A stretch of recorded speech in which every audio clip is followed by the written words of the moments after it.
I should have been sitting over here. You should be sitting. Well, you can't disagree with what you say because, of course, it's common sense. We have to take on board. Why isn't it happening then? Why isn't it happening? I don't think thank you. Let me carry on. I think we've been set a challenge. We've been set a challenge by Sarah. We've been set a challenge by Richard. We've been set a challenge by you. And I think that challenge is also going to be something that has to be embraced by every single member of the administration and every single member of the different groups. By the way, this is cross-party. I do not see any big divisions amongst the parties. There may be some superficial divisions, but I think this is cross-party. I think what Richard is saying, which I like a great deal, is the idea of having more conferences, because it's all about dialogue. I think you're absolutely right. It's all about dialogue. Dialogue with governors, dialogue with head teachers, but we also have to be a lot clearer, and you are right on this, we have to be a lot clearer about the statements that we make, and we have to make sure that everybody knows what we stand for in this. But I'm going to say this, and I will probably get shot to pieces in a year's time.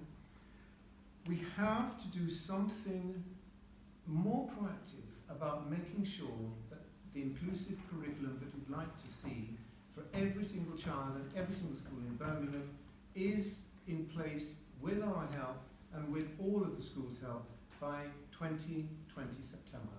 And we have a wake-up call from you, we have a wake-up call from people in the press. We've got to try and be a little bit more upfront about it, more proactive about it, more assertive about it, and make sure that we are prepared by 2020 September for an inclusive council statement, inclusive practices in the schools as far as we're able to promote it. Thank you. Joel? Well, I think that's right. I think we have to commit to it then, because say it cannot be down to the heroic heads or the heroic LGBT, or in some places the heroic Muslim, the heroic woman, etc. We cannot leave equalities down to that. You know, if you look at this city, we've had the murder of Mohammed Salim, a terrorist attack that took place in this city. We had members of National Action, a proscribed Nazi party in Longbridge.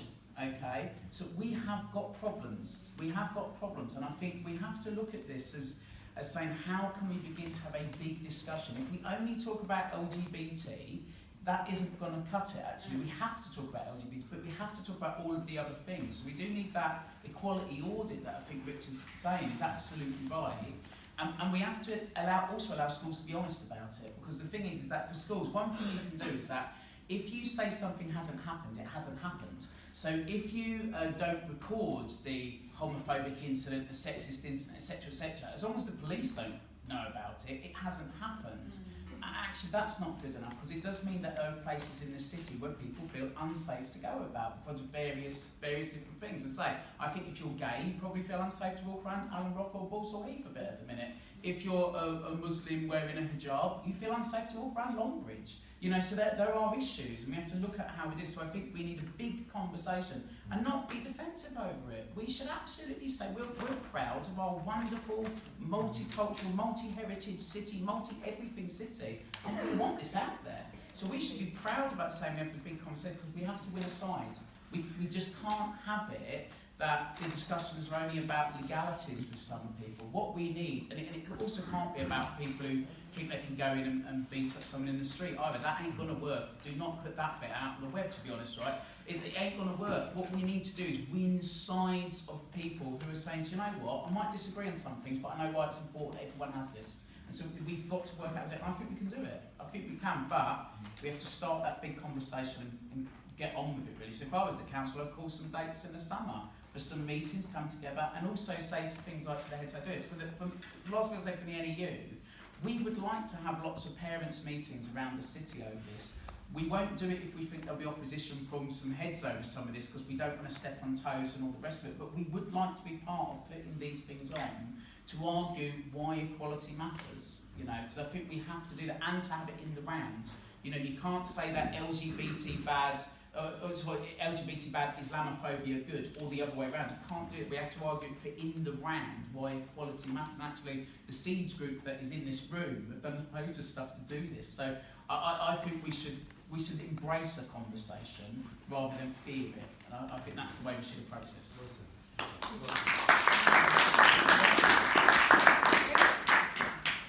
Yeah, just a couple of things. Have we got? Have we got a bit of time? Yes. I'm not going to talk forever. As long as you want. No, it's Okay. the room's booked to 9:30. Okay, right. So there's a few things that. Point of order, Chair. We've got half this to get through still. We've got 30 minutes left. No disrespect. This deja vu. What you going to do about it? That's what the crunch is. You can sit here forever. What you going to do? Let's go on with the meeting, please. Go on. Okay, just a couple of things. So when I hear this all the time, we need dialogue, and of course, but that suggests, and I'm just saying this because I hear this all the time, that suggests that I have not been having dialogue. Nobody's suggesting that. I've had nothing but dialogue with people. I have met with over 60 parents, and my other senior leaders have met with many people as well. We talk about this all the time. So the problem is not just about dialogue. It's about many other layers of craziness that are going on when a couple of people want to dominate people's minds, bodies and spirits. You know, it is do not speak to that head teacher. From a person who is not a parent, telling parents do not speak to her. Physically pulling people away, saying, you know, you're not a proper this if you don't say this, you're going to go to hell if you don't sign this piece of paper. You know, this is most of it is genuine questions. Most of it is genuine concerns, which I talk about regularly with people. Some of it is downright sinister, and I don't know how. That's the bit that really troubles me. It's just horrible, unpleasant nastiness, and that's the bit that keeps me awake at night. I was emailing people this morning at 3 o'clock in the morning because I'm just wide awake because I'm thinking about this stuff all the time. One of the reporters who was at my school yesterday, she said, Sarah, I don't know what this is doing to you. I'm only a news reporter and I dream about this every night. And I dream about horrible things happening to me and my children, blah, blah, blah. This is very disturbing, some of the things I have to hear. I have to hear this is a heterosexual community. I honestly don't know I usually know what to say to most things. I don't know what to say to somebody who says, this is a heterosexual community, Mrs. Hewitt-Clarkson. And even when, of course, the conversation is always about all aspects of equality, always. But then people say, yes, but, yeah, no, we agree, everybody's equal, gay people, straight people, but don't tell my kids it's alright to be gay. You know, and then the argument has changed over the weeks from don't tell my kid it's alright to be gay. Now, oh no, it is alright to be gay because we're not homophobic. Just don't tell my 4-year-old.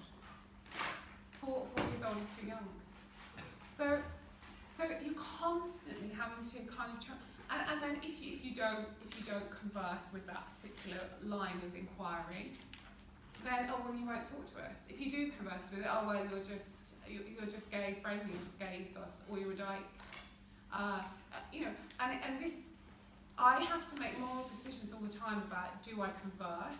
I will converse with all of my parents. That is my job, and that's what I should do, and I love doing that. But what about these 2 people who have nothing to do with my school? I'm not speaking to them. One of them's banned from the premises, but he can be on the pavement. And the irony, you know, there is light, massive light at the end of the tunnel, because actually what started off as you, the head teacher, are really bad and you've got to go, is now a national debate. I don't think that was quite anticipated. As in the national debate that we're having right in this room and is happening all over the country, if not all over the world. Because the national debate is exactly what Doug says, exactly what we've all been saying. We have got to get this right. Not we've got to stop talking about it or we've got to do this. The light at the end of the tunnel is this can only get better. Equality can only be strengthened as a result of this. That is a massive light at the end of the tunnel. And you know, I'm an educator. That's my job. Kids aren't born knowing what a fronted adverbial is or how to divide fractions. That's what we teach them. So that's the same basic premise for education. You don't know something and then somebody teaches you and you know it. So education is more than fronted adverbials and multiplying fractions. It's about some people have 2 mummies. And if you don't say that, then you might never know that. Just like you might never know how to divide fractions. So it's a really simple thing to do in school. I'm not a politician. I don't work in Marks and Spencer's. I'm not a hairdresser. I'm not a pharmacist, I'm not an A&E doctor, I'm a teacher. This is my job to do this stuff. It's not my opinion, it is my job. There are legal duties upon me and my staff, which are brilliant legal duties. That is all I'm doing, and I'm glad I'm doing it, and I will never stop doing it. Yeah, right.